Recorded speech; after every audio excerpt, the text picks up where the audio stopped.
Mas Sur? Di University of Michigan, Pak. Oh, UMich, University of Michigan. University Michigan, kemudian S3 ini lanjut ke Carnegie Mellon ya? Iya, Pak. Ya, oke. Ya. Ini terima kasih Mas Mansur atas waktunya untuk sharing di forum kita ini. Jadi forum kita ini memang diinisiasi oleh Prof. Iwan. Prof. Iwan ini saat ini sebagai Ketua Program Studi S2, Pasca Sarjana. Pasca Sarjana itu berarti S2 dan S3. Nah ini saya berterima kasih sekali Mas Mansur bisa sharing di sini. Walaupun judulnya ini adalah untuk master ya, untuk penelitian master, tapi di sini kita juga mengundang mahasiswa S3. Jadi barangkali nanti ide-ide yang disampaikan oleh Mas Mansur ini bisa dimanfaatkan baik untuk mahasiswa S2 maupun mahasiswa S3 yang baru menginisiasi mencari topik-topik gap-gap penelitian yang untuk dikembangkan. Tentu saja pengalamannya Mas Mansur ini sangat berharga sekali bagi kami. Ya, kami sangat menghargai sekali. Dan tolong untuk mahasiswa-mahasiswa kita yang menjadi peserta di sini, mohon dimanfaatkan dengan baik ya waktu yang sudah disempatkan oleh Mas Mansur ini, sehingga nanti bisa mendapatkan manfaat. Ya. Saya berterima kasih kepada Prof. Iwan atas inisiasinya, demikian juga ke panitia yang menyelenggarakan kegiatan ini. Ya, semoga apa yang kita lakukan ini bisa bermanfaat bagi kita semua. Terima kasih. Saya akhiri sambutan ini. Dengan ini saya nyatakan bahwa kegiatan ini dibuka. Terima kasih. Wassalamualaikum warahmatullahi wabarakatuh. Waalaikumsalam warahmatullahi wabarakatuh. Terima kasih Pak Nur Hadi atas sambutannya. Langsung saja untuk acara selanjutnya saya serahkan kepada Prof. Iwan selaku moderator. Waktu dan tempat saya persilakan. Silakan Prof. Iwan. Terima kasih Mas Arventa Lukas. Selamat sore. Assalamualaikum warahmatullahi wabarakatuh. Waalaikumsalam warahmatullahi wabarakatuh. Selamat sore, Pak.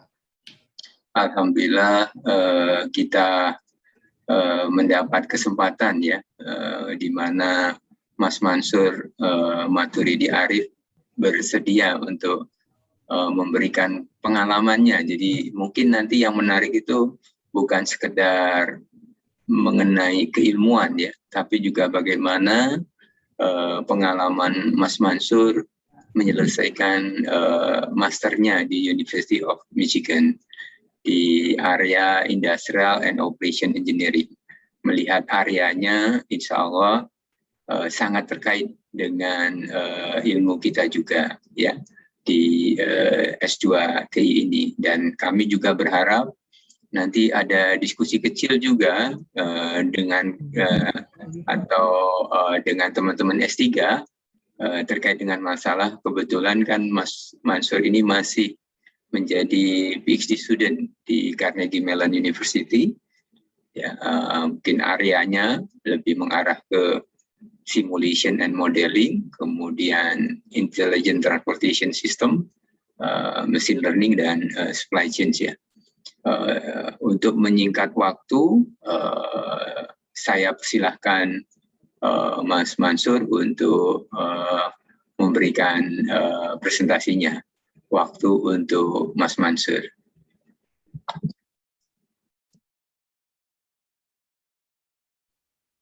Baik, terima kasih Pak Iwan, Pak Nur Hadi, dan rekan-rekan sekalian. Saya coba mulai share screen.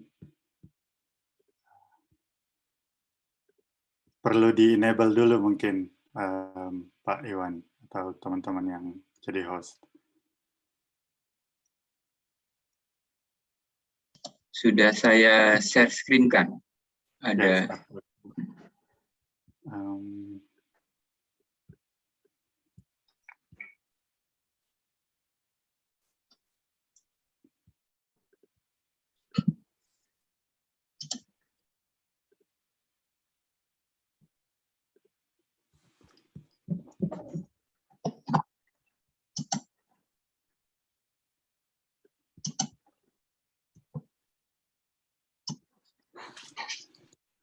Baik, terima kasih sekali lagi atas kesempatan yang diberikan Pak Iwan, Pak Nur Hadi, dan rekan-rekan sekalian.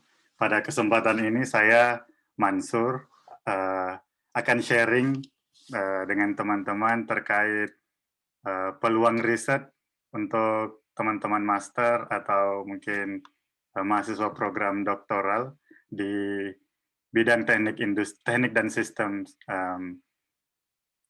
industri, gitu ya. Mungkin ini agak sedikit teknis bahan yang saya sampaikan karena saya mau menunjukkan di beberapa slide berikutnya beberapa formulasi yang biasanya kita temukan, tapi aplikasinya di bidang-bidang yang berbeda. Saya S1, kalau mungkin langsung saya ini aja. Beberapa perkenalan tentang saya asal dari Makassar, SMA dari Pesantren Imim Putra Makassar, lulus tahun 2010, terus masuk ke teknik industri, dulu namanya masih teknik industri, tahun 2010, bergabung dengan lab LSCM, dibimbing oleh Pak Nyoman Pujawan, Pak Iwan, Pak Dodi, sama Bapak dan Ibu dosen di lab LSCM. Jadi saya dulu background-nya di bidang logistik dan supply chain. Setelah itu saya lanjut ke teknik Industrial and Operations Engineering di University of Michigan, Ann Arbor. Jadi ada dua kampus besar di Michigan. Yang pertama University of Michigan, yang kedua Michigan State University. Itu dua kampus yang berbeda. Dan teknik industrinya atau supply chain-nya cukup terkenal kalau di level Amerika. Nah, kalau University of Michigan, tepatnya di Industrial and Operations Engineering ini TI banget, versi Amerika. Artinya dia sangat analitis, dia sangat lebih dekat ke matematika dan statistik sebenarnya, lebih dekat ke operations research fokusnya. Adapun kalau yang di Michigan State University yang paling topnya adalah program supply chain manajemennya. Jadi kalau teman-teman sangat tertarik untuk supply chain management, Michigan State sangat bagus. Adapun kalau yang Industrial and Operations Engineering di University of Michigan, dia sangat fokus ke modeling, simulasi, dan optimasi. Waktu masuk S2 juga saya mau share, ini saya agak shock sebenarnya, lulus dari teknik industri yang menurut saya paling tidak di LSCM menurut saya modelingnya sudah cukup banyak begitu ya, linear programming dan apa. Jadi saya awalnya cukup pede lah untuk masuk di teknik industri sini. Tapi baru beberapa pertemuan pertama ternyata sangat beda ininya. Ternyata yang saya tahu tentang linear programming itu tidak ada apa-apanya dibanding yang dipelajari. Paling tidak cara penyampaiannya yang berbeda, begitu ya. Makanya mungkin di sini juga saya akan share agak sedikit teknis nanti penyampaian saya. Cuman harapan saya teman-teman mahasiswa mungkin bisa jangan shock, jangan langsung panik lihat formulasi.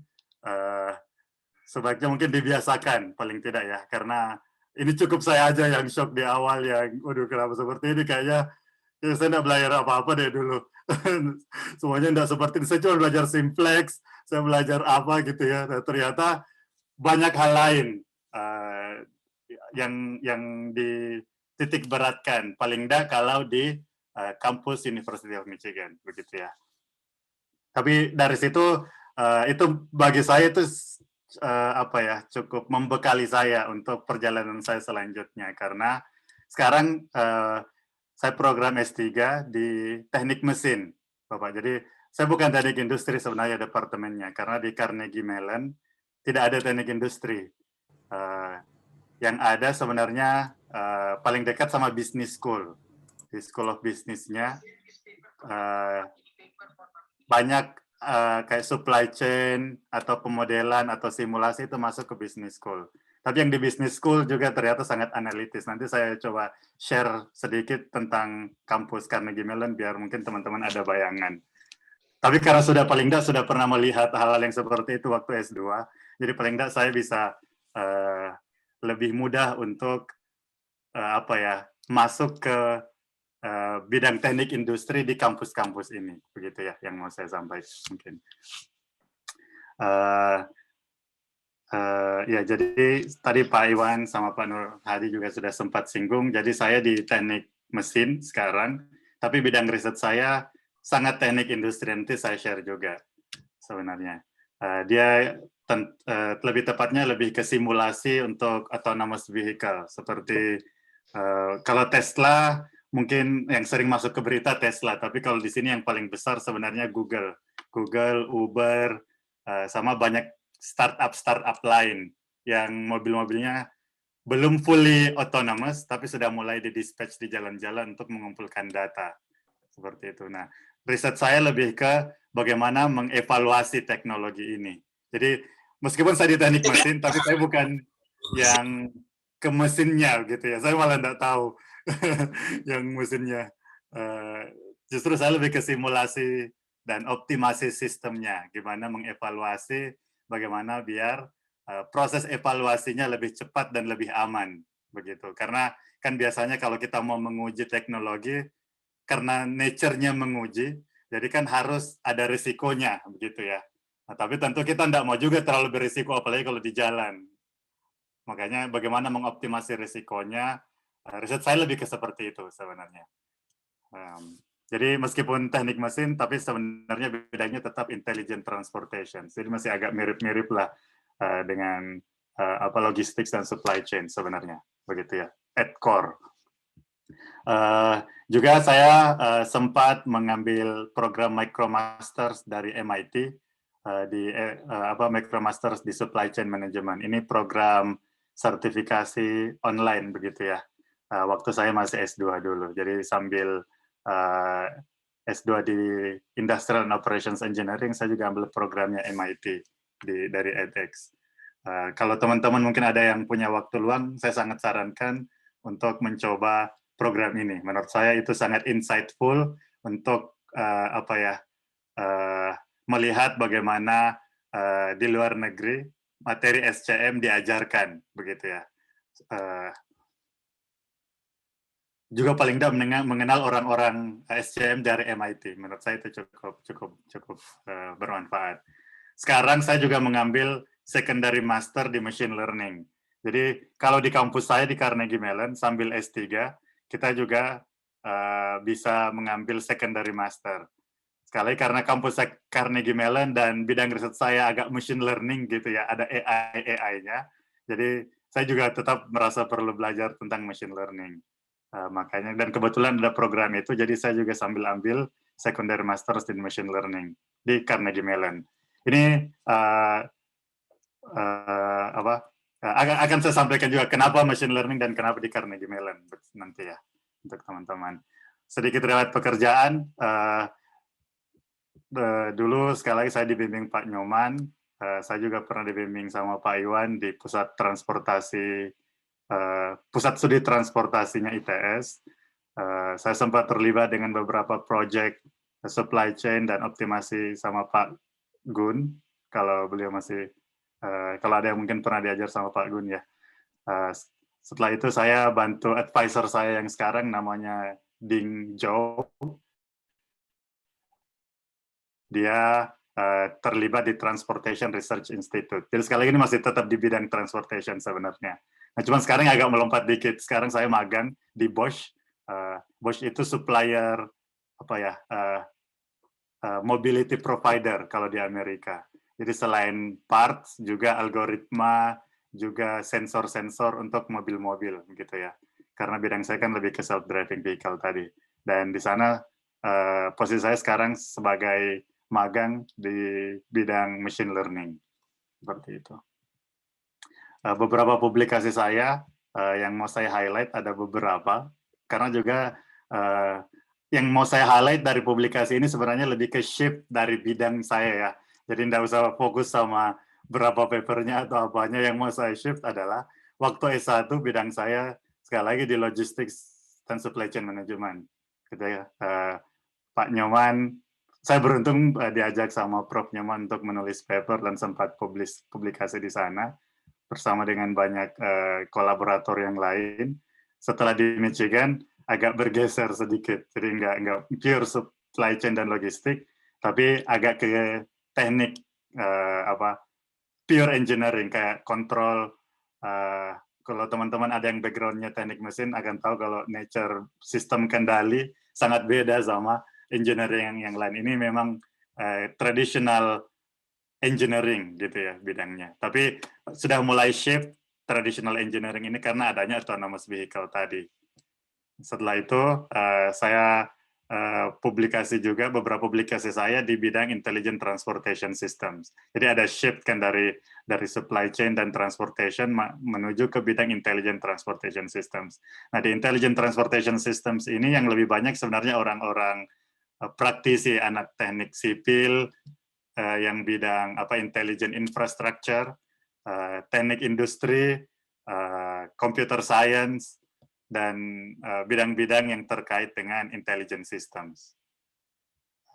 Di IEEE ada beberapa juga yang di IEEE karena kan memang fokusnya di engineering gitu ya.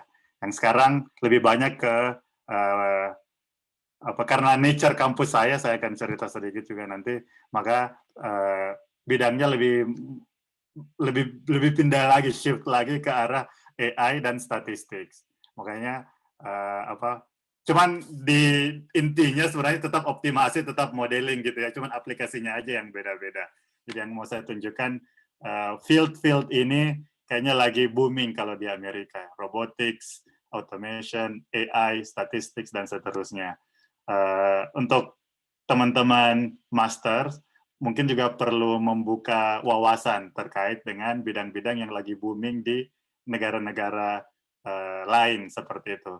Jadi karena kita diajarkan untuk memodelkan sistem, untuk mengoptimasi permasalahan, tidak selamanya itu harus terkait sama sistem fisik begitu ya, tapi juga ke apalagi kalau sekarang kan industri 4.0, jadi akan banyak hal-hal yang perlu pendekatan sistem dan optimasi dari teman-teman sekalian di bidang-bidang ini.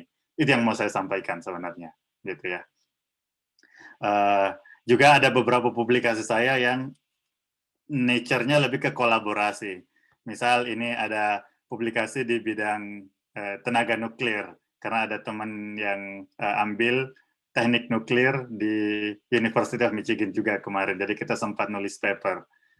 Core saya bukan ke teknik nuklirnya, tapi ke mengoptimasi sistem dan risikonya, seperti itu ya. Jadi sekali lagi yang saya mau harapkan teman-teman bisa ambil poinnya adalah penerapan ilmu ke teknik industrian itu ada di mana-mana sebenarnya. Tinggal kita bisa menerapkannya seperti apa. Kita bisa melihat masalah itu seperti apa dan menerapkan kemampuan kita di bagian mananya. Seperti itu. Barusan ini kemarin saya sama Ziyad, juga alumni teknik industri ITS juga, Zulfa, sama Faisal, mereka semua alumni TI. Kita sempat nulis paper tentang optimal maintenance gitu ya, maintenance yang optimal dengan menggunakan teknik-teknik pengolahan data seperti itu. Nah, kalau ini kan kayak mungkin agak masih dekat-dekat sama TI ya, maintenance gitu ya. Jadi masih kebayang lah mungkin kita ngapain.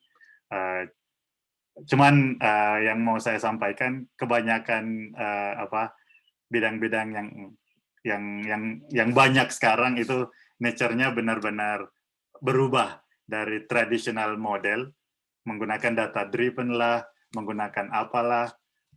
Nah, cuman dari itu semua, peran dari mahasiswa teknik industri menurut saya masih sangat besar di sana. Saya akan share lebih detail lagi tentang ini, gitu ya. Jadi yang mau saya sampaikan, field-nya sudah mulai shifting, dan nature kolaborasi itu bagi saya itu penting, begitu. Dan saya berharap teman-teman master dan PhD di Departemen Teknik dan Sistem Industri juga bisa lebih berkolaborasi satu dengan yang lain. Gitu. Oke, ini sedikit informasi tentang Carnegie Mellon, karena menurut saya kalau saya ngomong tentang Carnegie Mellon ke anak orang-orang TI, jarang ada yang tahu, begitu ya. Jadi Carnegie Mellon tempatnya di Pittsburgh, Dia kampus swasta sebenarnya. Pendirinya Andrew Carnegie. Kalau teman-teman ada yang sering baca buku atau artikel dari Amerika, Andrew Carnegie salah satu pendiri industri baja di Amerika. Jadi kampus Carnegie Mellon sebenarnya lahir karena usaha industri bajanya Andrew Carnegie. Mereka perlu orang-orang teknik, orang-orang engineer gitu ya, yang bisa mengoperasikan sistem ini. Jadi awalnya namanya Carnegie Institute of Technology sebenarnya. Soalnya nature-nya dulu kayak ITS gitu ya, teknik banget awalnya. Cuman lama-lama juga ada School of Dramanya, ada yang lain-lainnya. Bahkan sekarang yang lebih terkenal dari Carnegie Mellon sebenarnya di bidang machine learning dan computer science-nya. Sampai tahun lalu dia masih ranking 1, tapi tahun ini sudah jadi ranking 2, sudah imbang sama MIT kalau nggak salah. Jadi dia salah satu yang top di bidang computer science. Makanya kalau saya bilang Carnegie Mellon, maksudnya teman-teman informatika langsung nggak, oh Carnegie Mellon, mereka langsung tahu. Tapi kalau saya ngomong sama orang-orang TI, saya harus ngomong dulu bahwa Carnegie Mellon itu bidangnya apa, itu di mana, dan kenapa masuk ke Carnegie Mellon, begitu ya. Di US dia masuk top 20 besar, tapi bidang-bidang yang menurut yang saya fokusi dia salah satu yang cukup top, misalnya di bidang analytics, dia nomor 2 di US. Dia nomor 1 di bidang information systems. Production dan operation nomor 2, quantitative analysis nomor 2, supply chain nomor 9. Nah, di bidang computer science banyak nomor 1-nya kayak artificial intelligence, software engineering, cyber security, dan topik-topik yang lagi emerging di bidang computer science, begitu ya. Jadi memang strongnya bidang computer science, machine learning, AI, dan analytics, begitu ya. Itu juga pertimbangan saya kenapa pindah ke Carnegie Mellon dan tidak apa-apa deh jurusan teknik mesin. Karena kampusnya sendiri sudah top di yang saya tertariki, seperti itu. Dan juga salah satu yang membuat saya pindah ke sini karena student to faculty ratio-nya yang menurut saya sangat tinggi. Jadi 7:1. Sorry, sangat rendah, 7:1. Artinya satu dosen bisa membimbing 7 mahasiswa secara langsung. Begitu. Mungkin saya tidak tahu kalau di ITS berapa banding berapa ya, tapi kalau 7:1 bayangkan waktu dosen yang bisa diluangkan untuk berdiskusi sama mahasiswanya, begitu ya. Jadi fakultinya banyak, mahasiswanya tidak begitu banyak. Kalau di Carnegie Mellon, makanya nature kolaborasinya kalau saya di teknik mesin terus lagi bahas AI atau self-driving vehicle, bisa langsung kontak-kontak dengan dosen-dosen di computer science atau di robotics atau apa, karena memang waktu mereka available dan memang kampusnya di setting sedemikian rupa, begitu ya. Oke, karena nature-nya ini analytics juga, maka topik bahasan saya pada hari ini sebenarnya lebih ke pendekatan analytics untuk teman-teman masters atau PhD di Industrial and Systems Engineering. Analytics seperti apa aja mungkin ya, yang secara garis besar yang bisa kita terapkan, paling tidak di bidang-bidang yang lagi booming seperti yang saya sebutkan tadi, AI, machine learning, dan lain sebagainya. Karena pada inti masalahnya sebenarnya tetap sama yang teman-teman sudah garap, kayak optimasi apa begitu ya. Cuman konteksnya aja beda. Di sini bukan diagram jaringan, tapi di sini pakai neural network. Di sini bukan permesinan yang mau dioptimalkan, tapi justru modelnya yang mau dioptimalkan dan seterusnya, seperti itu. Nah, yang mau saya share sebenarnya lebih ke analitik seperti apa dan konteks-konteks penerapan ilmu teknik industrian di bidang analytics ini yang saya temui seperti apa, itu ya yang mau saya share. Terus yang kedua, selain pendekatannya juga bidang aplikasinya. Saya tadi banyak sebut tentang self-driving vehicle, sekarang memang itu bidang saya ya. Mungkin banyak yang lain juga yang saya juga masih belum begitu paham. Mungkin teman-teman atau bisa spark interest dari diskusi kita pada sore hari ini. Gitu. Saya juga berharap teman-teman bisa kita bisa sharing bagaimana membangun ekosistem riset untuk level master. Karena menurut saya ini penting, apalagi sekarang lagi trennya untuk diskusi online begitu ya. Jadi menurut saya ini sangat membuka peluang untuk teman-teman berkolaborasi. Kayak tadi yang saya sebut, kolaborasi saya sama Ziad, sama Faiz, sama Zulfa, kita semua di tempat yang berbeda sebenarnya.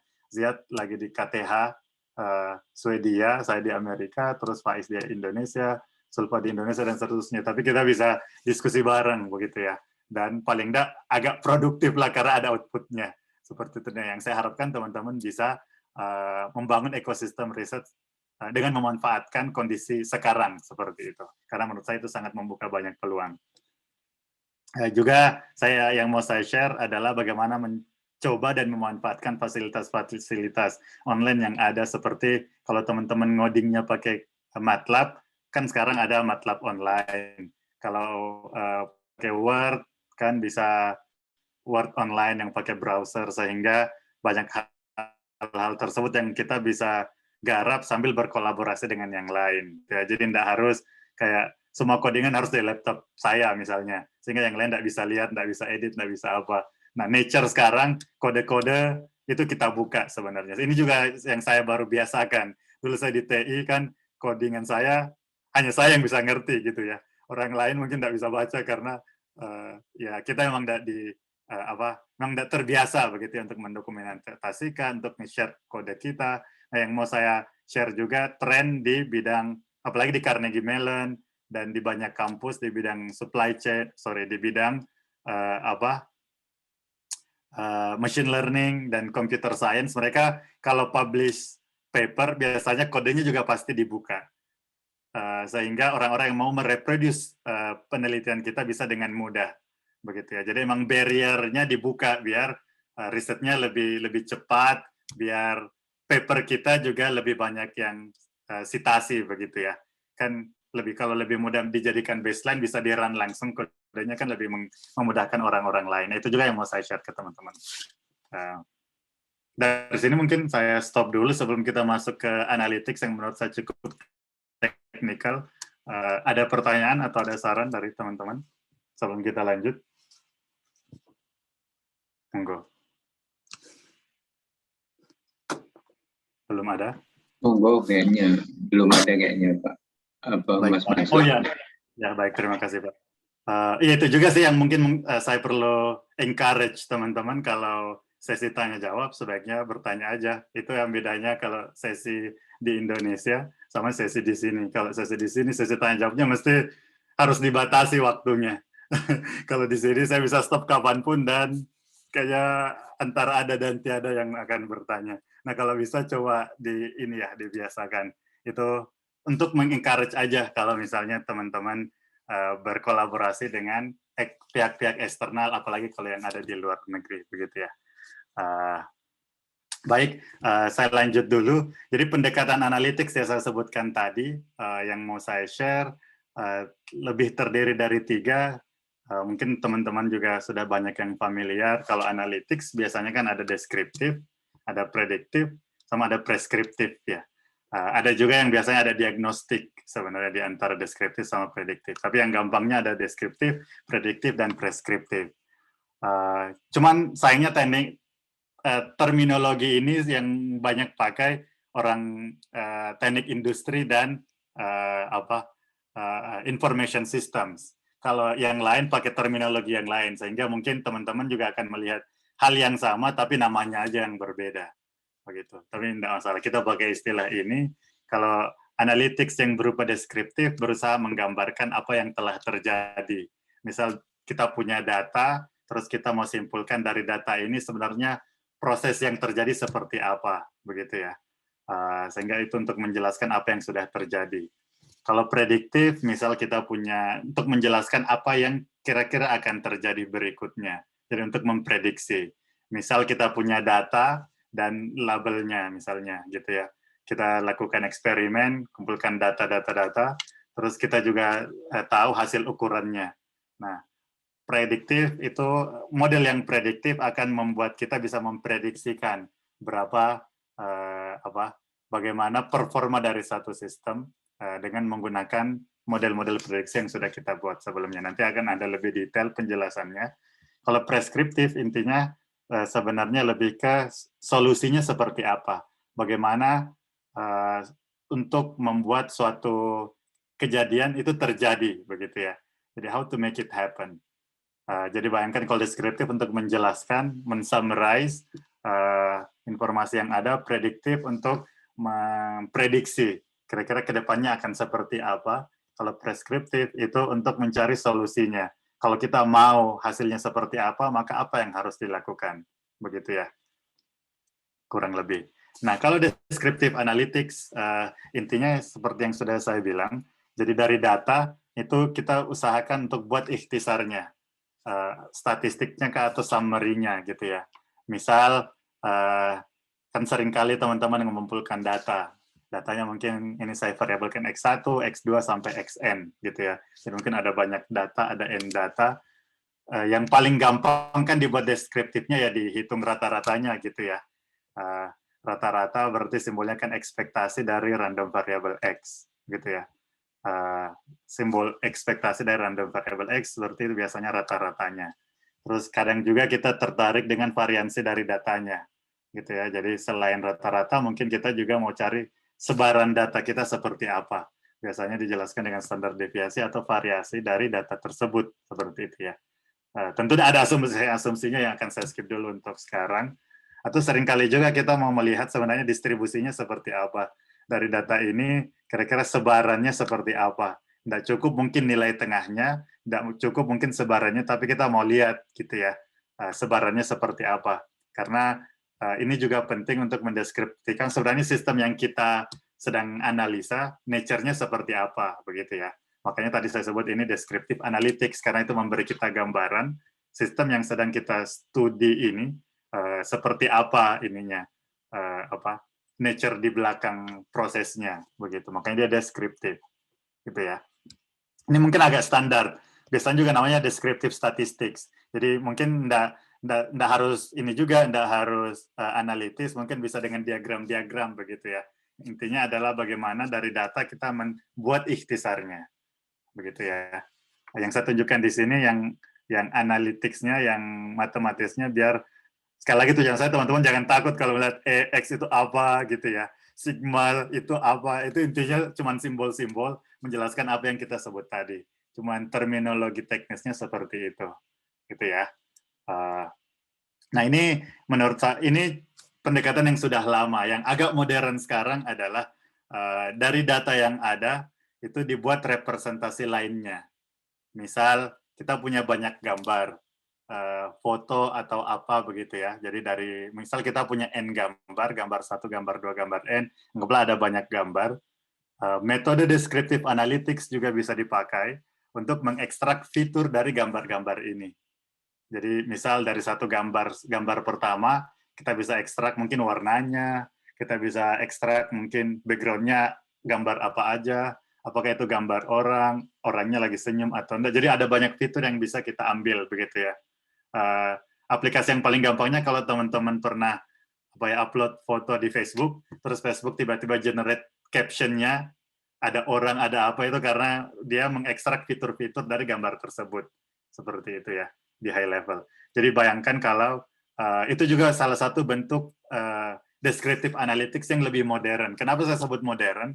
Karena gambar-gambar ini biasanya kan sebenarnya terdiri dari angka ya sebenarnya. Kalau kita lihat angka RGB-nya, R-nya berapa, G-nya berapa, B-nya berapa, terus digabungin, kan itu yang jadi gambar. Nah, dari angka yang banyak ini, vektor skala besar ini, kemudian diekstrak fiturnya kan sama aja sebenarnya kurang lebih dengan yang kita lihat tadi.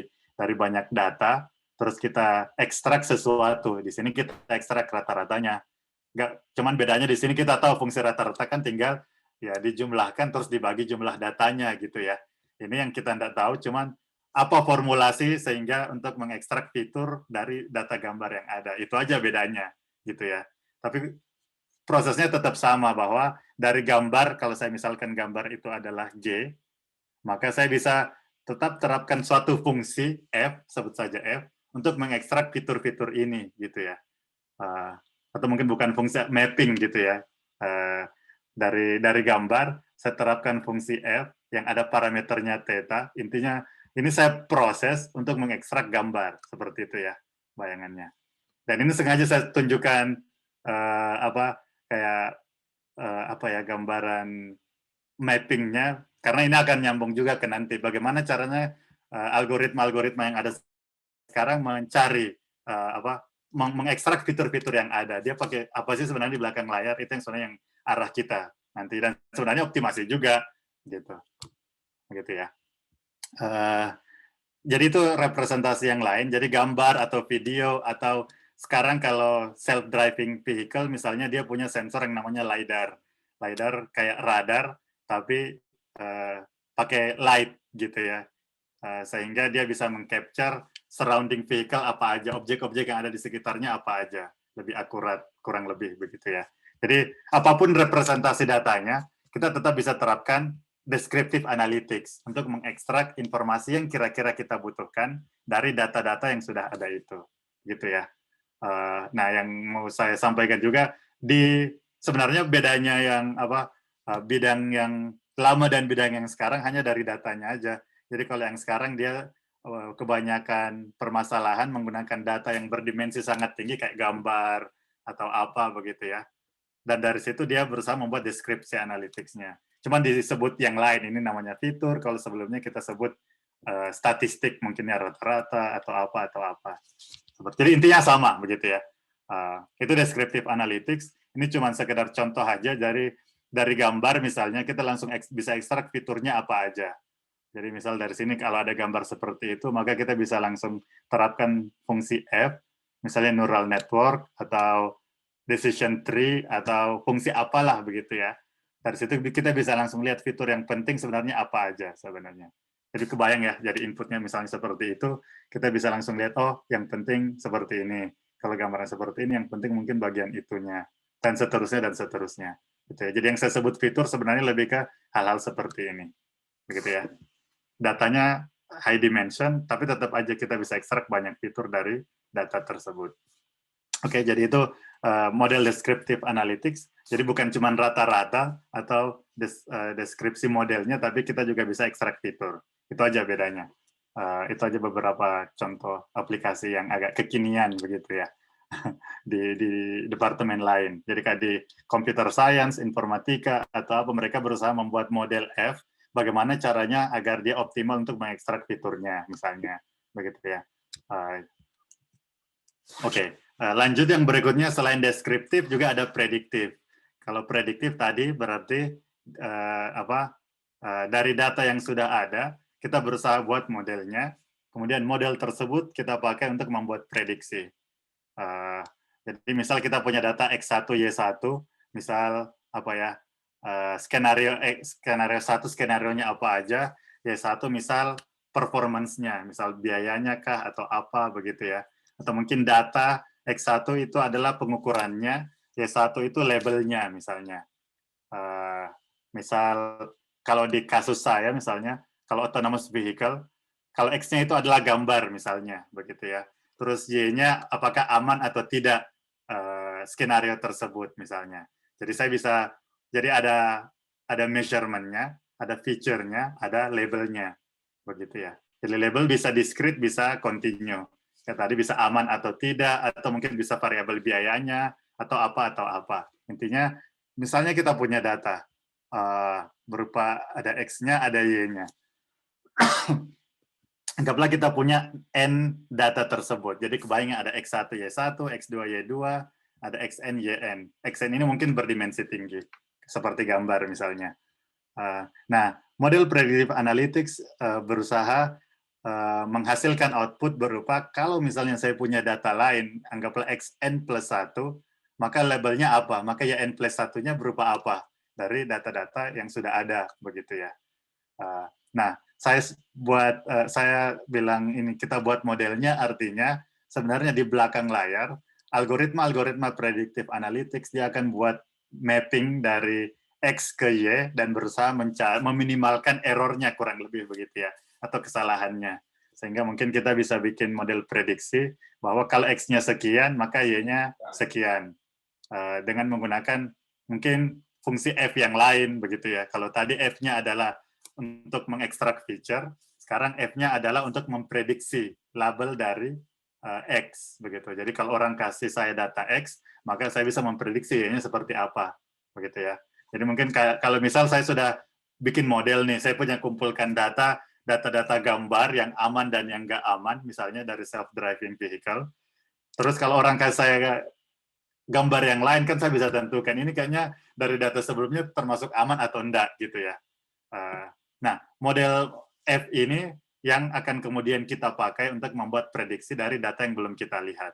Jadi makanya namanya prediksi, predictive analytics. Karena kita membuat prediksi berdasarkan model yang sudah kita buat.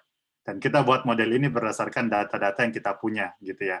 Gimana caranya untuk mencari model F yang paling minimal errornya misalnya berdasarkan data-data yang sudah ada. Mungkin teman-teman familiar dengan linear regression atau model regression yang lain gitu ya. Nah, regression itu salah satu contoh dari F yang bisa kita pakai, begitu ya. Contohnya. Oke, jadi ini predictive analytics maksud saya. Jadi sekali lagi kita punya data dan fokusannya adalah ketika ada data baru, maka bagaimana caranya kita membuat model yang bisa menghasilkan prediksi label untuk data baru tersebut, begitu ya, predictive analytics. Makanya tadi ini bisa menginformasikan apa yang kira-kira akan terjadi berikutnya, gitu ya. Kita nggak tahu, kita belum observe y-nya apa, tapi kalau orang kasih tahu kita xn plus satunya ini, maka kita prediksi, oh kira-kira itu apa, gitu ya, aman atau enggak, seperti itu.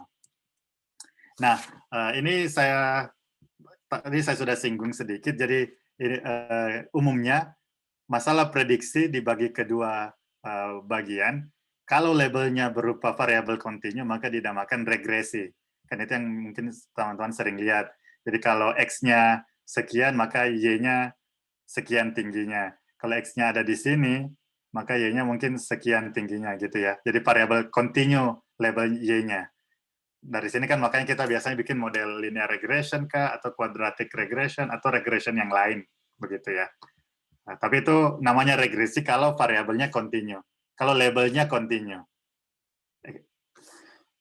Dia namanya classification atau klasifikasi kalau labelnya discrete. Jadi misal untuk X tertentu, X1 dan X2, mungkin dia kategori 1. Gitu ya. Kalau X, anggaplah ini X1, ini X2.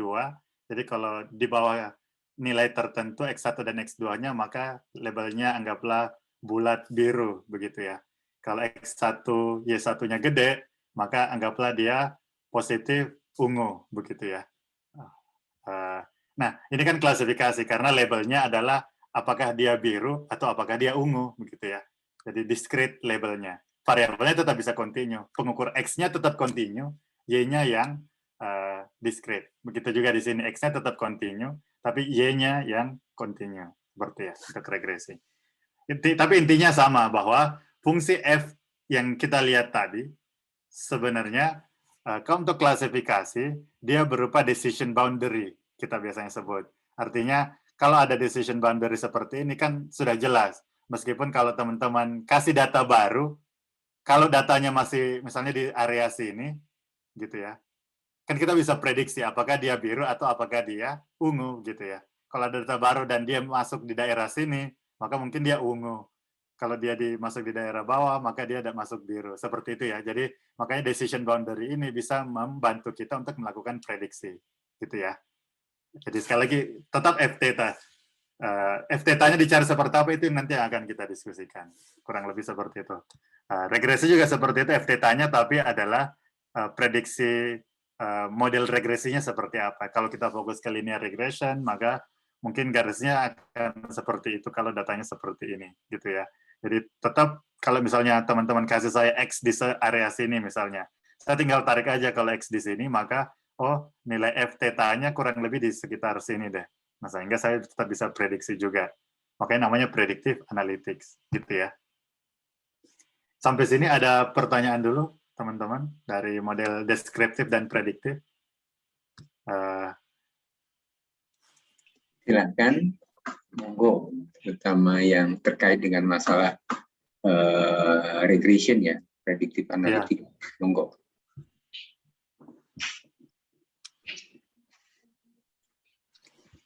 Ya masih mungkin suasana Indonesia jadi belum. Oke, saya lanjut dulu. Mungkin saya boleh tanya Prof Iwan. Oh. Yes. Silakan Pak Dias, silakan Pak Dias. Terima kasih. Panggilannya saya Mas siapa tadi ini? Mas Mansur ya. Iya, Pak. Oke. Salam kenal Mas, saya mahasiswa S2 di ITS semester 2. Ini saya tertarik saya dengan dua hal yang disampaikan terkait analitis. Apakah memungkinkan gitu dikombinasikan Mas ya dari data dari deskriptif kemudian kita membuat model untuk prediktifnya. Demikian, terima kasih Mas Mansur. Baik, terima kasih Pak Dias. Iya Pak, sangat memungkinkan. Jadi ini tidak berdiri sendiri. Bahkan nanti model preskriptifnya akan kita pakai untuk menentukan F-theta-nya sebenarnya. Preskriptif kita belum bahas, tapi model yang itu bisa kita pakai untuk mencari decision boundary yang optimal, begitu ya, atau model regresi yang optimal. Preskriptif bisa dipakai untuk untuk membuat model prediktif atau membuat model deskriptif. Begitu juga deskriptif nanti bisa kita pakai juga untuk melakukan prediksi. Jadi semuanya sangat berkaitan sebenarnya. Ini cuma beda view aja, tapi tidak berarti kalau kita pakai satu tipe analytics itu hanya itu aja, enggak juga. Jadi di kebanyakan hal memang digabungkan satu sama yang lain. Kaitannya dengan topik untuk penelitian, apabila kita menggabungkan, apakah kemudian menjadi terlalu luas topik yang kita bahas atau seperti apa? Mungkin Mas Mansur saran.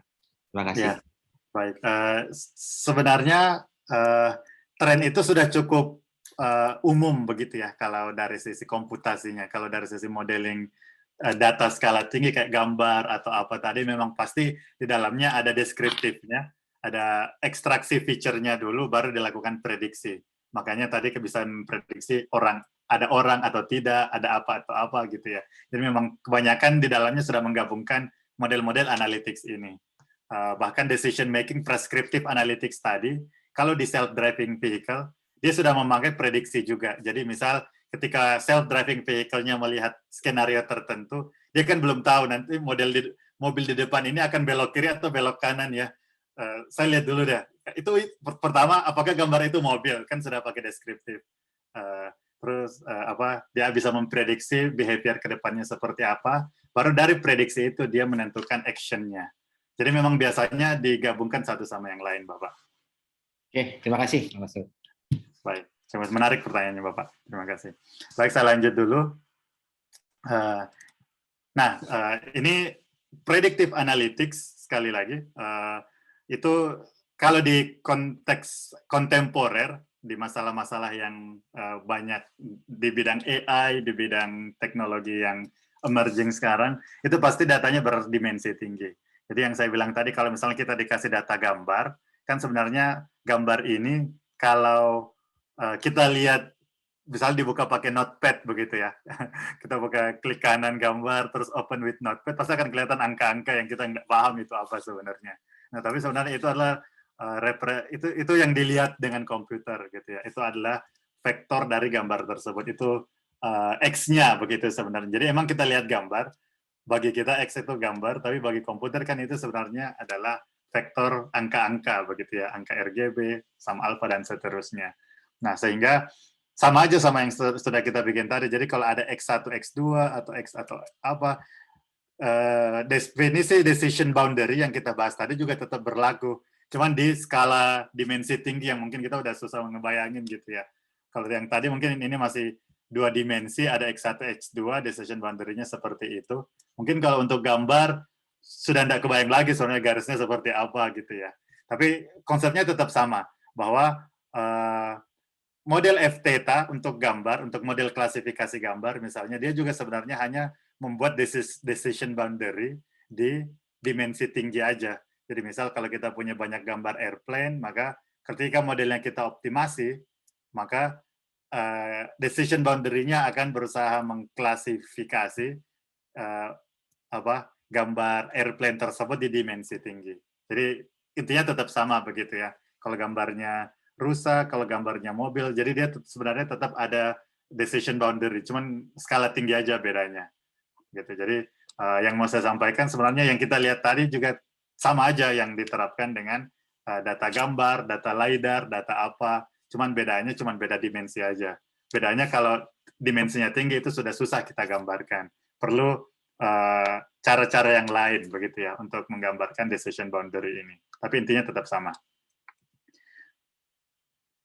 itu mungkin untuk predictive analytics. Jadi intinya tetap sama, buat model regresi, buat model klasifikasi, hanya untuk data-data yang agak modern, kayak gambar kah, atau apa, atau video, atau suara, kan sudah banyak seperti itu sekarang. Itu mungkin untuk prediktif. Saya lanjut dulu, karena waktunya sudah agak mepet. Jadi prescriptive analytics sekarang. Untuk preskriptif,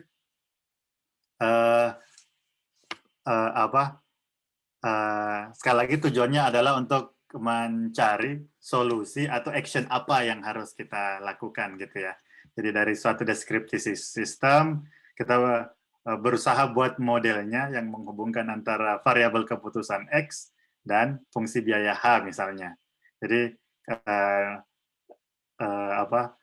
biasanya kan kita punya skenario-skenario yang bisa kita gambarkan sebagai X. Mungkin skenario tersebut punya biaya berapa kalau diimplementasikan, begitu ya.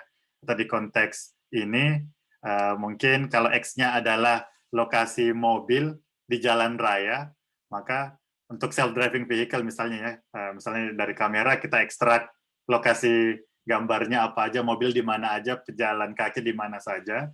Mungkin dari situ kita bisa menghitung fungsi biayanya berupa risiko, seberapa berisiko skenario tersebut, begitu ya. Jadi sekali lagi X ini bisa apa aja skenario, terus H ini adalah, ini saya sebut fungsi biaya karena kan memang terminologinya biasanya cost function, tapi tidak harus biaya, literally biaya, begitu ya. Ini bisa risiko, ini bisa profit, ini bisa apa, dan seterusnya. Nah, prescriptive analytics biasanya kan fokusnya adalah mencari solusi yang meminimalkan fungsi biaya. Atau kalau fungsi biaya ini profit, jadi dia memaksimalkan profit. Jadi notasinya kan biasanya kalau skenario X memberi fungsi biaya HX, jadi kan kita mau mencari nilai minimal, mencari solusi optimal, mencari X yang meminimalkan biayanya, begitu ya. Jadi min HX over X, artinya kita mencari X yang meminimalkan biayanya, dan solusi optimalnya adalah nilai X tersebut. Begitu ya, makanya ini X bintang, X yang optimal adalah X yang meminimalkan biayanya. Kurang lebih cara bacanya kayak gitu. Ini artinya bahwa argumennya. Kan kalau HX kan nilai biayanya ya. HX itu kan nilai biayanya. Anggaplah solusi 1 maka biayanya 1.000, solusi 2 2.000. Jadi HX itu kan yang 1.000 2.000-nya. Nah, X ini kan 1 atau 2-nya, makanya kita pakai arg. Jadi argumen dari HX gitu. Jadi X star itu adalah nilai X yang meminimalkan fungsi biaya. Nah, di banyak model prescriptive analytics yang digunakan sekarang, salah satu algoritma yang paling sering dipakai sebenarnya sangat standar, misal gradient descent. Dulu saya masih ingat Prof. Budi Santosa yang ngajar di kelas OR1 dulu, matematika optimasi, gradient descent seperti apa, kayak Newton-Raphson, dan algoritma-algoritma bisection yang apa gitu ya. Jadi gradient descent ternyata sangat lazim dipakai di mana-mana. Tidak harus hanya seperti apa, hanya tidak perlu biaya, hanya bisa misklasifikasi atau error prediksi yang kita bilang tadi, atau apapun fungsi hanya. Di banyak kasus yang saya temukan, apalagi di permasalahan modern sekarang yang pakai neural network, deep learning, atau apa, kalau teman-teman googling, di belakangnya sebenarnya dia pakai gradient descent untuk mencari model yang optimalnya. Jadi kalau teman-teman sebut gradient descent, orang-orang informatika, orang-orang computer science juga pasti familiar, karena mereka biasanya pakai algoritma ini untuk mencari solusi yang memberikan mereka hasil yang optimal, apapun fungsi yang mereka mau optimasi, begitu ya. Jadi gradient descent sebagai gambaran bagi teman-teman mungkin kalau ada yang lupa. Jadi misal kita mulai dari angka acak X-nya mungkin X0, terserah berapa, begitu ya. Dia menghitung gradien dari X tersebut, dari fungsi H tersebut. Jadi kalau H itu nilainya, gradien kan kemiringannya, begitu ya. Kemiringan dari kurva fungsi tersebut di titik X, dan nilai kemiringan itu, nilai gradien tersebut bisa dipakai untuk mencari ke arah mana kira-kira X harus dipindahkan sehingga fungsinya lebih optimal, lebih bagus nilainya. Kalau dalam kasus ini, kalau dihitung gradiennya, maka akan mengarah ke atas, sehingga kita ambil negatif gradien, dia akan menunjuk ke bawah. yang nilai HX-nya pasti lebih kecil. Begitu ya kurang lebih. Dan itu kita bisa lakukan iterasi berapa kali sampai menghasilkan titik yang optimal kurang lebih gitu ya. Meskipun mungkin pada kenyataannya itu cuma lokal minimum, tapi it's okay di banyak kasus. Kita tidak harus ke global minimumnya. Sangat bagus kalau kita bisa dapat global minimumnya, tapi kalau di aplikasi-aplikasi kebanyakan memang yang bisa didapat lokal minimumnya, dan itu sudah cukup bagus. Bahkan dengan mendapatkan lokal minimum saja, fungsi klasifikasi Google atau Facebook itu kan sudah bisa mencapai akurasi 90%, 98%. Jadi sebenarnya itu sudah cukup bagus sebenarnya.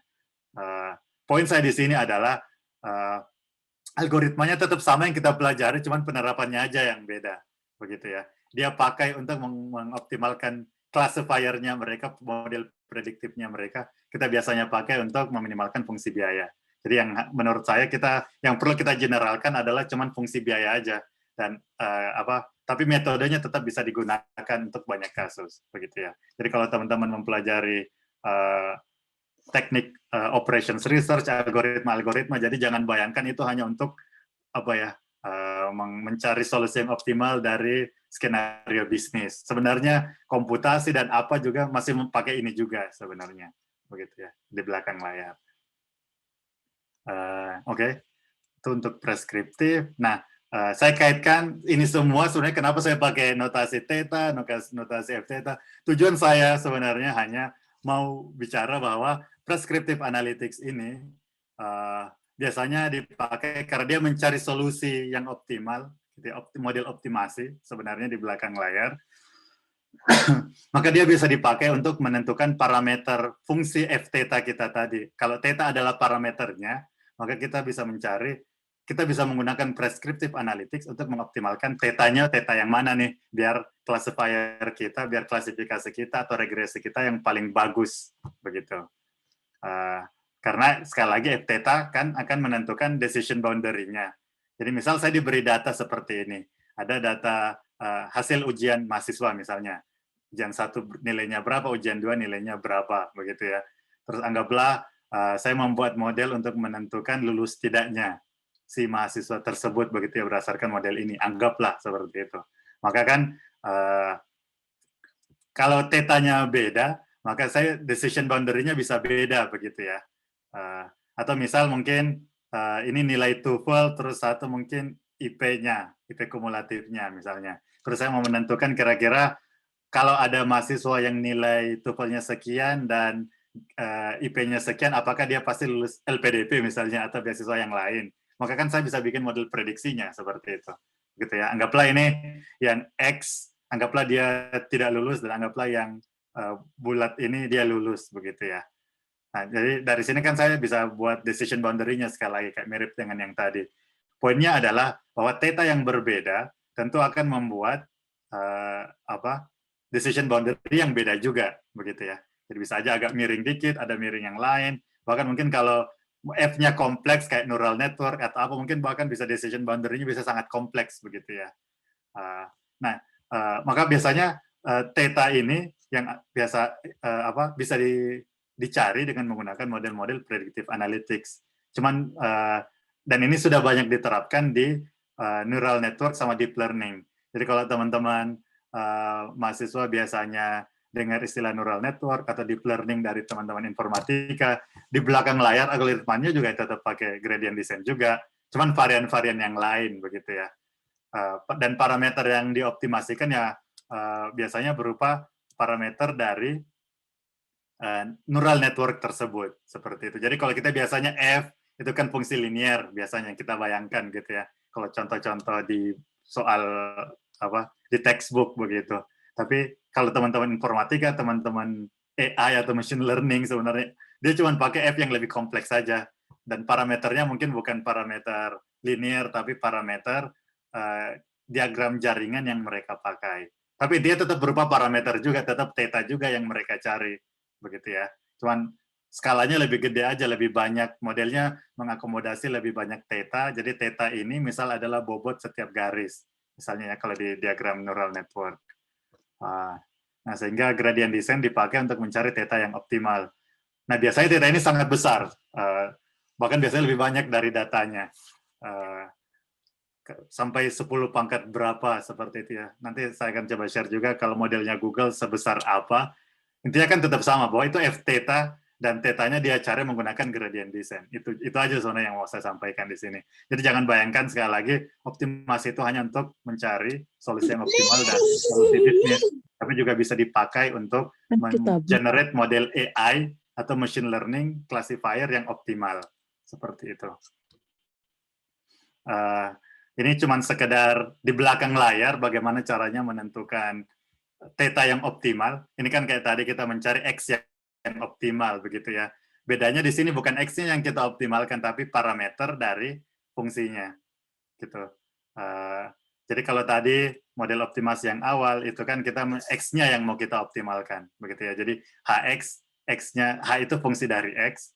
Nah, untuk di sini prediksi kita mungkin tetap fungsi dari X, tapi yang mau kita optimalkan bukan mencari X yang optimal begitu ya, tapi mencari parameter yang optimal sehingga model prediksi kita paling bagus seperti itu, sehingga loss-nya ketika kita bandingkan antara prediksi kita dari predictive model yang tadi sama true label, sama label yang sebenarnya, yang paling minimal errornya yang mana seperti itu ya bayangannya. Jadi bayangkan bahwa dia tetap optimasi juga, dia mau meminimalkan fungsi biaya. Fungsi biayanya berupa loss function, biasanya misklasifikasi kah, atau error kah, atau apapun fungsi loss-nya. Tapi intinya dia tetap mencari yang mencari kalau di sini dia mencari parameter dari model prediksi yang meminimalkan loss-nya, meminimalkan rata-rata loss-nya. Kan tadi kita sudah bahas, itu kan cuma rata-rata loss. Karena kan yang kita punya kan data X sama Y, data X sama Y, ada banyak data X sama Y. Jadi makanya kita tinggal ambil rata-ratanya. Jadi kita hitung untuk data pertama errornya berapa, untuk data kedua errornya berapa, data ketiga errornya berapa, loss-nya berapa, terus kita ambil rata-ratanya, begitu ya. Habis itu ya udah kita mencari parameter theta yang mengoptimalkan, yang meminimalkan errornya tadi. Kurang lebih seperti itu. Flow ininya, formulasinya. Tapi dia tetap sama sekali lagi. Jadi ini tetap optimasi bagi teman-teman yang mungkin perlu ditekankan, ini optimasi biasa, cuman yang bedanya apa yang dioptimasikan. Jadi tidak selamanya kita mengoptimasikan X, kadang-kadang kita mengoptimasikan parameternya, tergantung dari tujuan kita apa, seperti itu. Jadi mungkin kalau menjawab pertanyaan dari Pak Dias tadi, jadi prescriptive analytics misalnya bisa dipakai untuk membuat model yang optimal dulu. Model prediksi yang optimal, kita optimasikan tetanya dulu, parameter model kita, begitu ya. Setelah itu, setelah ada model prediksinya, baru kita minimasikan lagi terhadap X-nya, begitu. Jadi meskipun mungkin kita belum punya modelnya di awal, kita bikin model yang terbaik dulu. Setelah itu baru kita optimalkan skenario optimal yang mana berdasarkan model tersebut. Seperti itu kurang lebih. Ya, jadi relevansinya terhadap yang tadi. Kalau misalnya kita bisa, nah ini yang mau saya sebut juga. Jadi teman-teman di data science, machine learning, mereka yang mau mereka optimalkan kan sebenarnya fungsi ini. Tapi gradient descent dan lain-lain itu kan hanya bisa kalau modelnya convex lah, modelnya apa. Jadi ada asumsi-asumsi begitu ya. Dan juga kalau nilai rata-rata itu yang kita hitung dari sampel sama persis dengan nilai ekspektasinya. Kan di kebanyakan kasus kan tidak begitu ya, karena datanya terbatas, karena datanya apa, jadi bisa saja ada error. Jadi biasanya model pendekatan approximation yang dipakai. Tadi yang saya bilang, jadi ekspektasi ini, rata-rata ini ya diganti dengan rata-rata sampel yang kita punya. Nah tentu kalau saya punya sampel, N sampel, terus teman-teman juga punya N sampel yang berbeda, tentu kan fungsi ininya akan beda ya, kalau sampelnya beda. Jadi ini pakai approximation aja. Pertama ada approximation di sini, sehingga pasti tetanya tidak selamanya yang pasti optimal secara teori.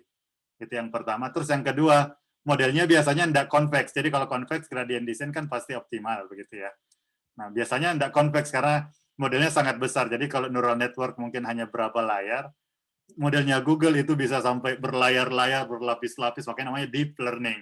Karena deep layarnya. Kalau neural network kan shallow learner biasanya nama lainnya. Karena nggak deep, begitu ya. Kalau deep diperpanjang layarnya jadi deep learning model. Nah, kalau deep learning biasanya parameter space-nya jadinya sangat kompleks begitu ya, sehingga gradient descent mungkin tidak optimal. Tapi sekali lagi tidak apa-apa bagi teman-teman ini, karena tidak optimal aja performanya udah cukup bagus dan udah bisa dipakai di lapangan sebenarnya. Sehingga itu yang mereka pakai untuk membuat model neural network atau deep learning. Jadi kalau bisa kita bayangkan, mungkin kalau tetanya optimal, maka mungkin kita bisa dapat model yang lurus seperti itu begitu ya, yang paling meminimalkan errornya. Ada error tapi paling minimal lah.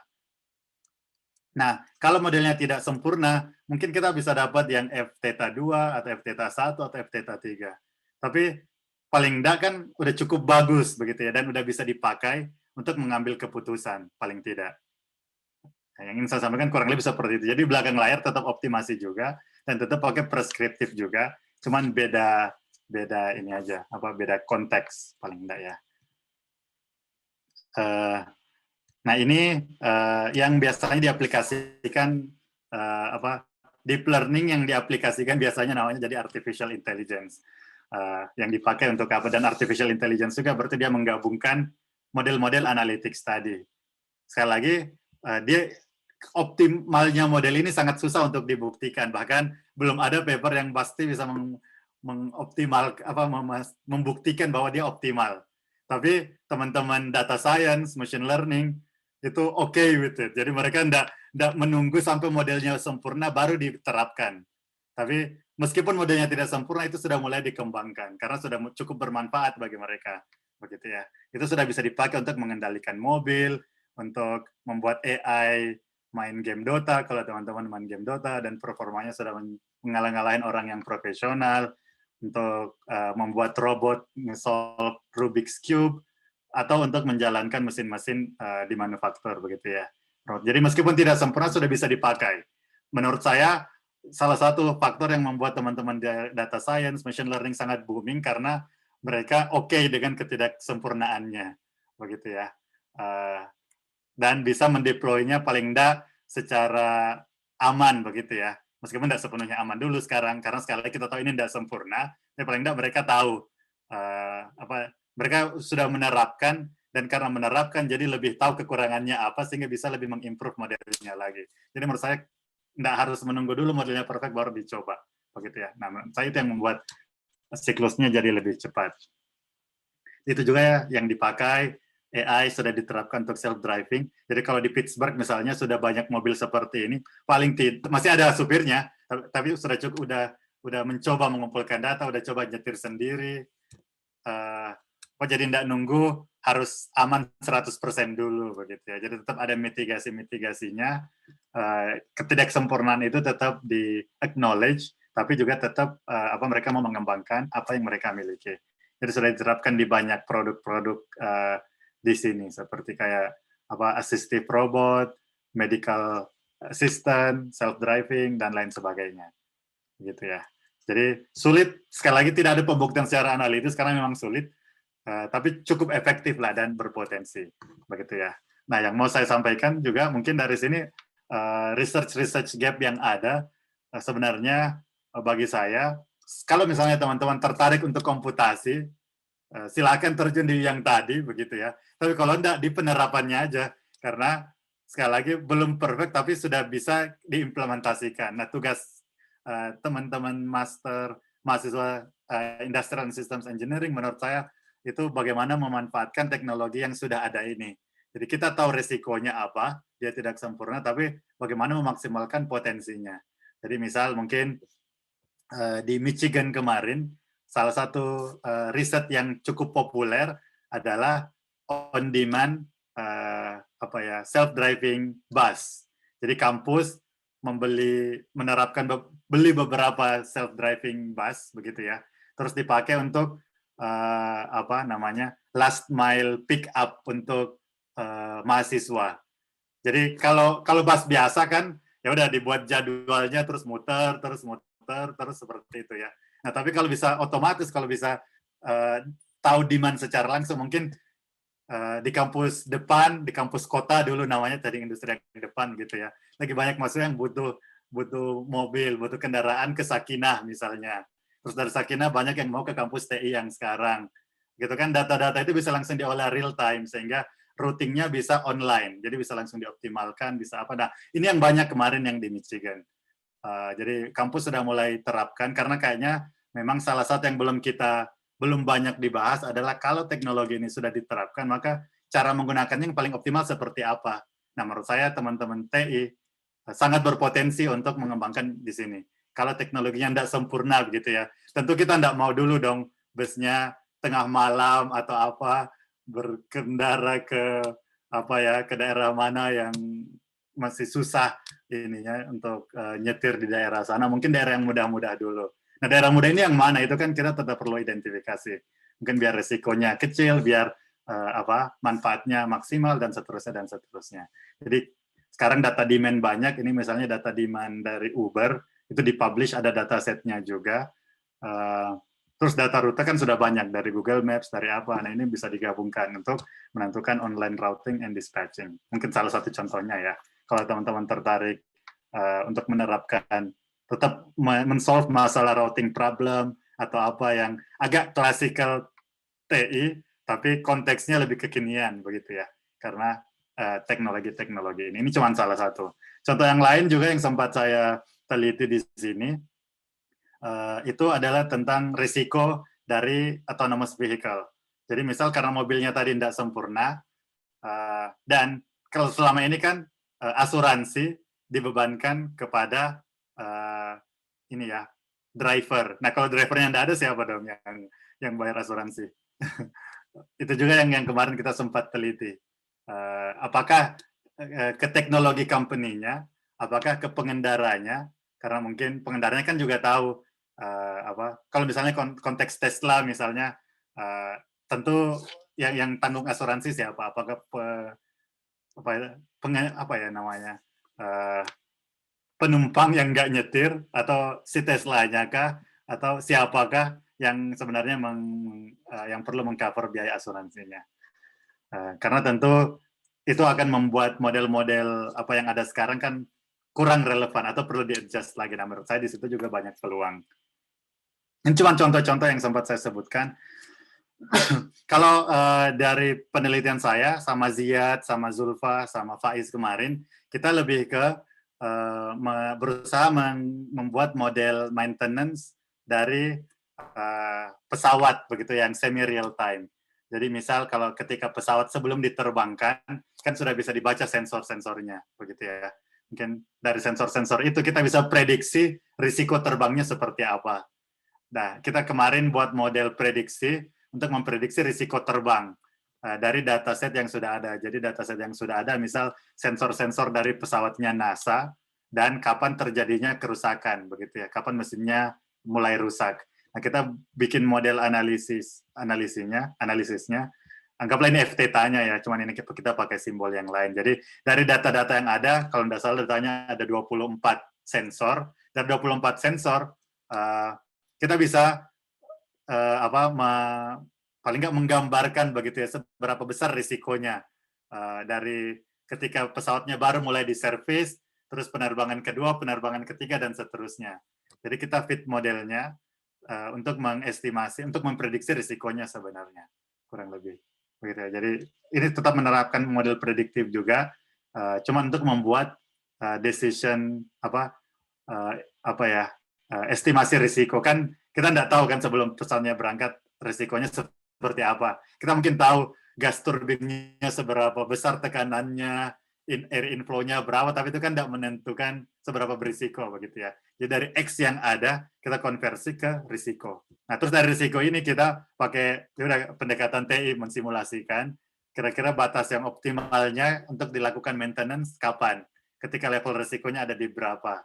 Begitu ya. Karena kalau terlalu tinggi, kalau terlalu rendah, terlalu banyak maintenance, biayanya tinggi. Risikonya rendah tentu, tapi biayanya tinggi. Kalau terlalu tinggi, biayanya rendah, tapi risikonya terlalu tinggi, begitu ya. Jadi kita berusaha mencari titik optimalnya, kurang lebih.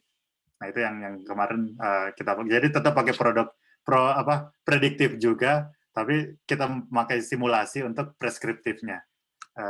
Di level berapa baru optimal, kurang lebih seperti itu. Nah, di 10 menit terakhir, ini lebih ke high level. Jadi yang teknis sudah lewat. Kalau teman-teman bisa ngikutin, selamat. Buat saya itu sudah sangat oke. Kalau agak bingung bisa diskusi nanti. Tapi yang hal-hal teknis sudah yang tadi. Jadi intinya adalah model-model yang sudah teman-teman pelajari di kampus. Menurut saya penerapannya sangat banyak sekarang. Kalau kita bisa menentukan penerapan yang sesuai begitu ya. Dan menurut saya kita tidak berkompetisi dengan teman-teman dari informatika, dengan teman-teman dari data science. Karena mereka mungkin bisa membuat gradient design yang sangat optimal begitu ya untuk kasus-kasus tertentu. Tapi menurut saya perantai kan tetap ya udah, kalau misalnya itu sudah optimal dan tetap ada risikonya, maka anak-anak TI mungkin bisa membuat modelnya, menganalisa lagi, membuat kajian teknologi-teknologi ini kira-kira bisa diterapkan untuk apa begitu ya, agar tetap aman, karena kan ada risikonya tadi, tidak sempurna, ada risikonya, tapi juga tetap bermanfaat. Sehingga kira-kira optimalnya seperti apa implementasinya di lapangan, autonomous robot kah, atau Internet of Things, cyber security, dan lain sebagainya. Semua aspek yang ada di industri 4.0. Begitu ya, menurut saya semua teknologi ini tetap perlu peran teman-teman master TI. Paling tidak, mungkin tidak teknis merumuskan, tapi paling tidak mindset-nya seperti tadi, begitu ya, kurang lebih. Nah, kalau bidang saya spesifik, itu lebih peluang riset saya, karena ada risiko tadi, dan memang kenyataannya masih terjadi banyak kecelakaan, bahkan Google, Tesla, dan lain-lain, itu masih banyak kecelakaan untuk autonomous vehicle. Jadi peran saya paling tidak di lab, itu bagaimana mensimulasikan, jadi bagaimana mendesain, mendeploy, dan mengevaluasi self-driving ini agar tetap aman dan bermanfaat. Jadi beberapa contoh project-project yang saya kerjakan, misal dengan Uber, jadi kita risetnya tentang area mana dulu untuk tahap sekarang. Kalau level resikonya seperti sekarang, maka area mana dulu self-driving Uber boleh dipesan, rute dari mana ke mana, begitu ya. Kalau dengan Bosch misalnya sekarang lebih ke mengoptimalkan pengumpulan datanya. Kalau data seperti sekarang bisa membuat performa akurasinya seperti apa, maka kira-kira data apa aja yang dibutuhkan yang lain. Ya. Jadi tetap mengoptimalkan data atau mengoptimalkan skenario, tetap sama intinya, sama yang saya bahas tadi. Peluang riset ini menurut saya makin besar karena tren ekonomi juga mendukung perkembangan teknologi AI dan penerapannya. Di Amerika misalnya yang hampir 25% ekonomi dunia, Cina, Indonesia yang 1,8% kan major player kebanyakan di bidang AI dan teknologi industri 0.0, dan trennya masih beberapa tahun terakhir masih shifting di beberapa big player ini. Jadi menurut saya dari sisi ekonomi paling enggak ini masih sangat berpotensi ke depannya. Juga karena paling tidak di US investasi atau revenue begitu ya, pendapatan dari teknologi yang menggunakan AI dari tahun ke tahun makin besar dan diproyeksikan akan tetap semakin besar begitu ya. Jadi nilai dolarnya masih sangat tinggi dan diproyeksi akan masih lebih tinggi lagi, sehingga ini akan menarik bagi para industri, bagi para peneliti untuk memastikan bahwa ini bisa dimaksimalkan sebanyak mungkin begitu ya. Nah, yang membuat saya tertarik sebenarnya karena peneliti-peneliti juga berkolaborasi, bahkan mereka menulis paper yang agak high level kayak review, misalnya salah satu paper dari Google, misalnya concrete problems in AI safety. Jadi mereka juga sebenarnya tahu bahwa ada masalah ketidaksempurnaan begitu dari teknologi ini. Tapi paling tidak mereka berkolaborasi satu sama lain, para stakeholder ini, untuk mengoptimalkan bagaimana memaksimalkan begitu ya peluang yang ada. Ini saya share sedikit. Jadi kalau di US bahkan industri dan kampusnya membentuk konsorsium di bidang tertentu. Karena Carnegie Mellon kampus saya salah satu yang top di bidang machine learning dan data science. Jadi kita banyak project dari perusahaan-perusahaan ini kayak Bosch, Uber, Waymo, Google, dan seterusnya. Jadi paling enggak di sini saya melihat aplikasi-aplikasi itu dan perusahaan apa yang join untuk di bidang apa, misal autonomous systems, business intelligence, dan lain-lain begitu ya, natural language processing, dan seterusnya.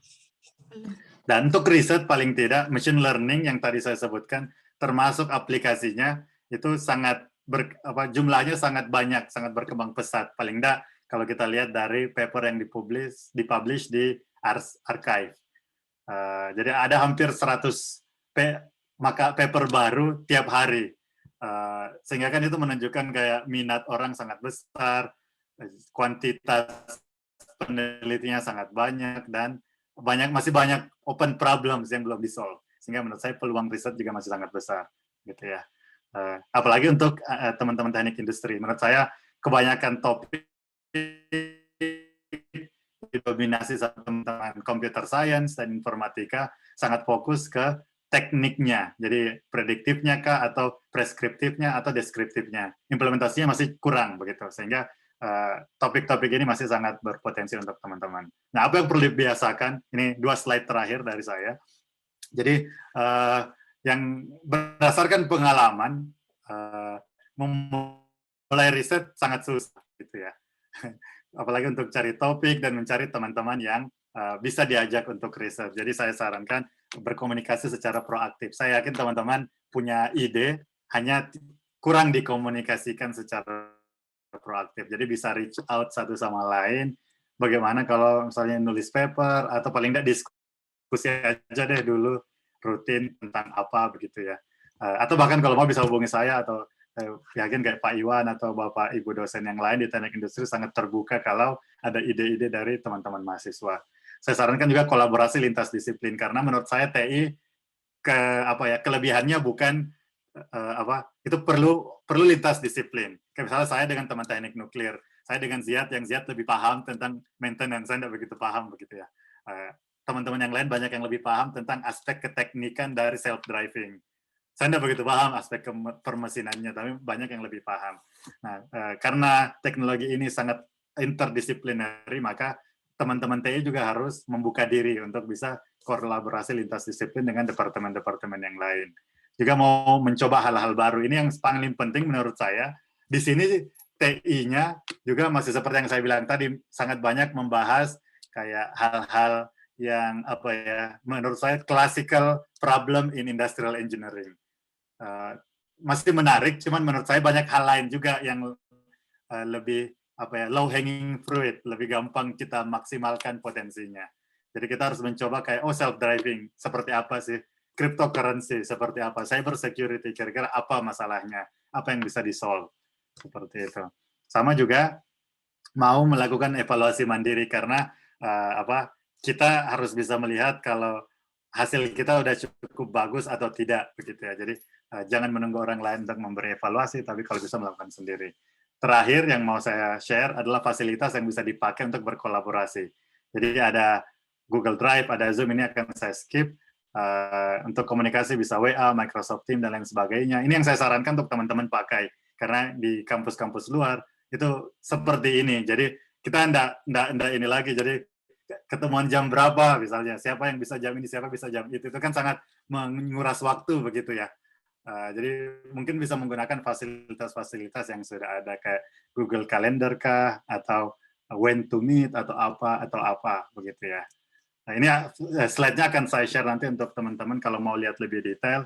Juga yang terakhir yang saya sarankan adalah teman-teman bisa belajar mandiri dari YouTube atau dari Coursera, Udemy, Indonesia X, kalau ada hal-hal yang teman-teman belum pahami secara langsung.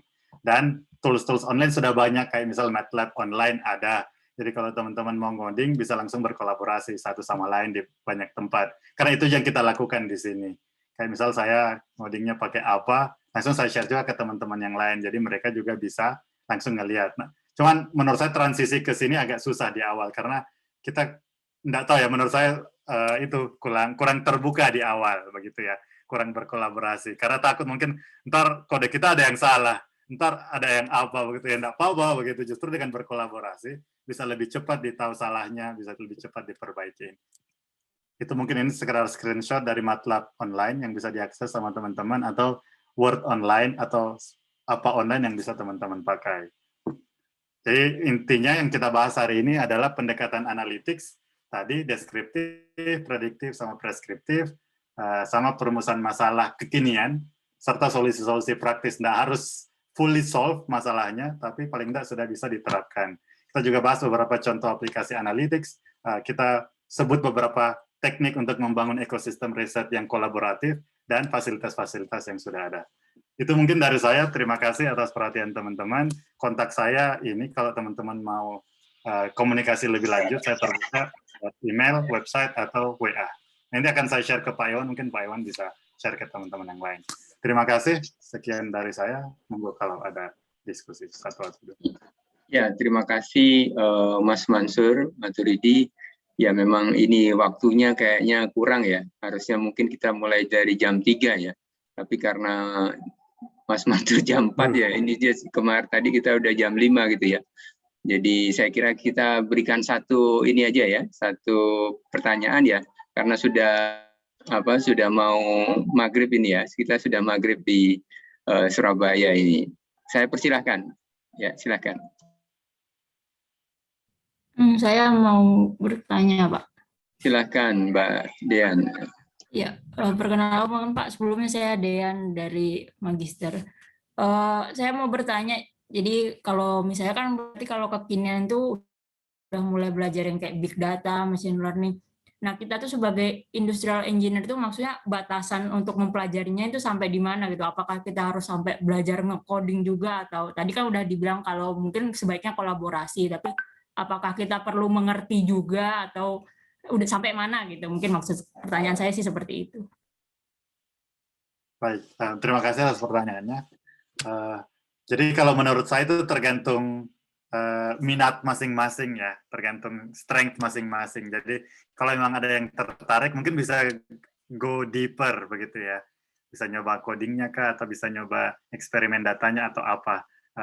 Menurut apa? Tapi kalau ada yang lebih ke apa ya, analis apa ya, lebih ke mendesain strategi manajerialnya atau ide-ide implementasinya juga menurut saya sudah cukup bagus, tidak harus ke detail juga menurut saya. Justru berdasarkan pengalaman saya banyak kolaborasi di sini sama teman-teman robotik, sama data science. Saya tetap belajar codingnya, tapi bukan saya yang ngoding at the end of the day. Jadi mereka tetap paling cepat, cuman paling tidak saya bisa ngerti, saya bisa komunikasikan dengan bahasa yang sama. Bahwa kalau misalnya kita mau mengoptimalkan asuransi self-driving, maka variabel apa aja mungkin yang bisa kita tentukan. Paling nggak bahasanya sama. Menurut saya di level bahasa aja yang penting, biar kita bisa mendeskripsikan ide kita apa, dan kita mengerti teman-teman kolaborator kita membahas apa sebenarnya. Di situ sebenarnya sudah cukup, karena menurut saya strength-nya TI justru di bagian modelingnya kah, atau mempertimbangkan hal-hal lain yang melihat dari sistem begitu ya. Jadi karena kalau menurut saya teman-teman data science, informatika sangat fokus ke performanya. Dari 98% mau dijadikan 99% misalnya. Menurut saya, aduh, nggak usah spend waktu di situ dong. Cari aplikasinya aja. Kalau 98% udah bisa apa begitu. Nah, menurut saya itu peran dari teman-teman yang lebih apa ya, yang lebih mudah dan lebih signifikan, lebih impactful begitu ya. Terima kasih. Terima kasih. Rasanya perlu satu lagi ya. Eman-eman dari negeri jauh ini. Silakan. Bisa email Pak, atau bisa bertanya. Ya. Yaitu pertanyaan Dian sering muncul ini apa yang penting ya, tapi saya kira coding ya harus dicoba ya. Monggo yang lainnya siapa? Pak Dias kayaknya penasaran, silakan Pak Dias mungkin kalau mau bikin tanya lagi. Mas Mansur. Ini pertanyaan saya lanjut Mas Mansur ya. Terkait dengan riset-riset dalam bidang AI, posisinya modeling tadi di sebelah mana Mas Mansur ya? Takut saya gini, kalau kita bicara AI itu kan sebenarnya dia meniru natural intelligence ya, intelijen kita.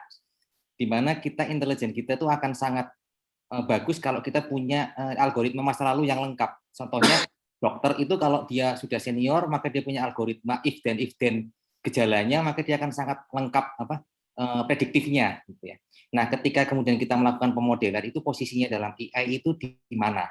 Ya, itu yang pertama. Kemudian yang kedua, ini pertanyaannya ini agak sedikit mungkin tidak serius. Kalau dibandingkan dengan di Indonesia kan perkembangan di Amerika luar biasa ya Mas Mansur ya. Jadi kalau tadi Mas Mansur bilang ketika kuliah di Amerika merasa jauh, ini saya dengar Mas Mansur aja sudah merasa saya kok nggak tahu apa-apa gitu kan ya. Nah itu ini pertanyaan yang mungkin tidak terlalu akademis.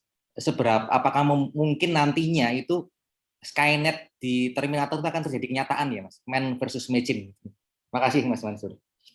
Ya, baik, terima kasih Pak pertanyaannya. Untuk yang pertama, untuk artificial intelligence, seberapa banyak peran modelingnya begitu ya? Untuk sekarang sebenarnya Pak masih sangat ini ya, masih sekedar yang penting performanya sudah cukup baik begitu.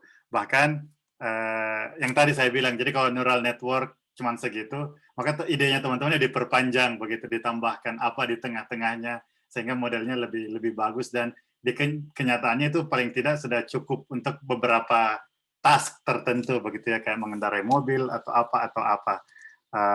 Jadi tidak sepenuhnya sebenarnya teman-teman ini idenya untuk menggambarkan intelligence manusia. Memang ide neural network awalnya dari situ, tapi sebenarnya pada yang bisa dilakukan sebenarnya nggak sampai ke situ juga. Tadi kita bahas itu sebenarnya lebih ke mengoptimasi parameternya aja, fungsinya sudah ada. Dia sama sekali tidak meng-capture hal-hal lain dari intelligence manusia. Jadi untuk sekarang sebenarnya modelingnya hanya sebatas analytics tadi, goal-nya apa, dan paling tidak performance-nya sudah acceptable atau belum, begitu ya.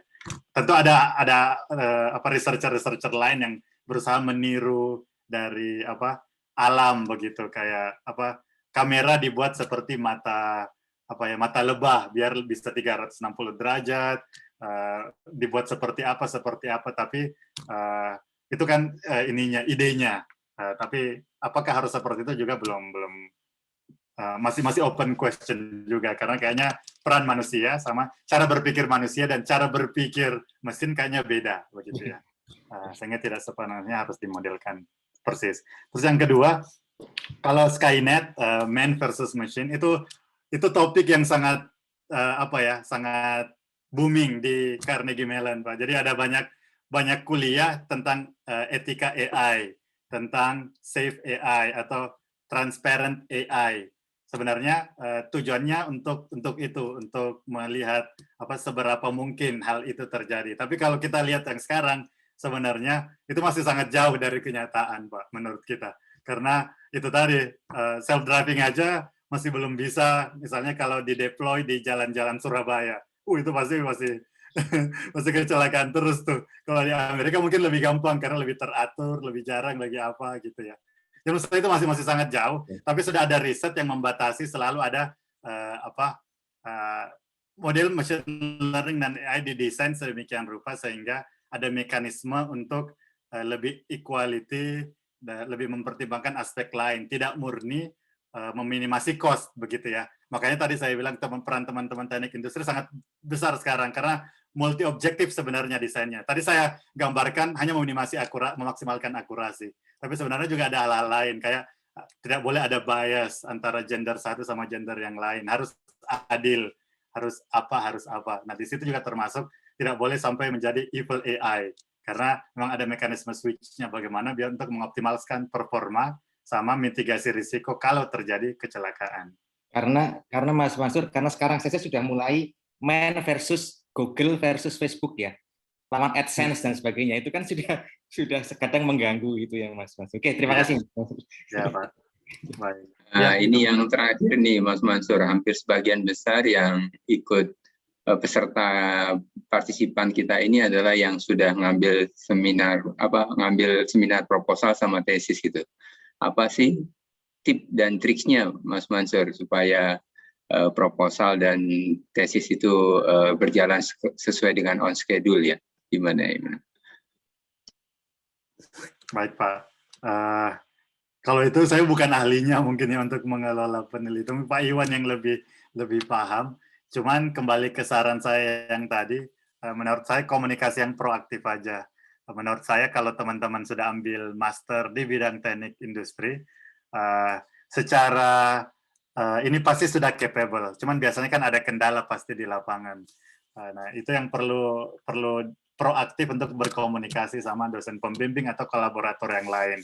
Kayak saya juga di bidang AI, sering kayak mesti ada bug-nya, sering ada tidak bisa statistik apanya menghitung ini, kayaknya enggak bisa deh, datanya enggak ada atau gimana. Nah itu komunikasi aja, tapi juga komunikasinya tidak kosongan begitu ya. Jadi kita sudah mencoba, kita sudah kita tahu masalahnya apa, paling tidak begitu, sehingga mencari solusinya bisa lebih lebih straightforward dan meminta bantuan ke orang-orang bisa lebih tertuju begitu ya. Jadi tidak datang terus bingung apa yang dibingungkan.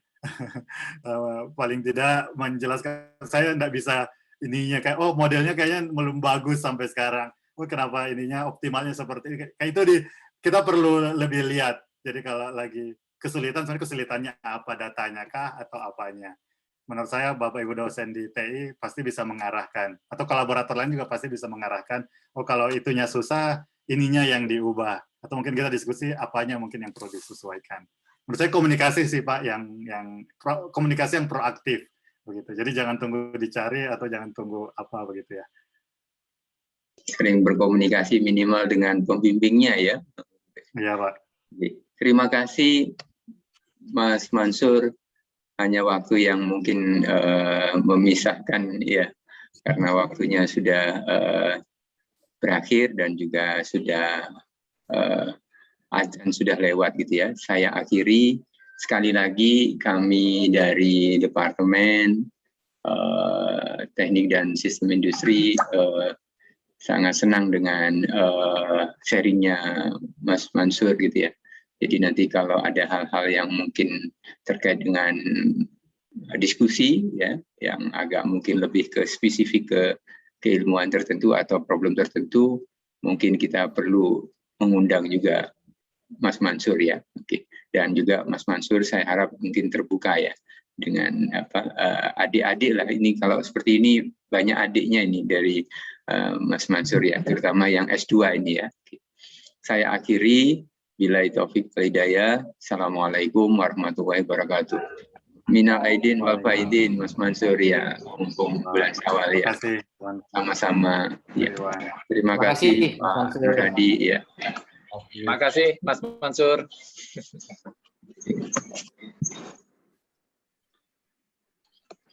Saya akhiri ya. Assalamualaikum warahmatullahi wabarakatuh. Terima kasih Mas Mansur. Terima kasih Mas Mansur. Terima kasih.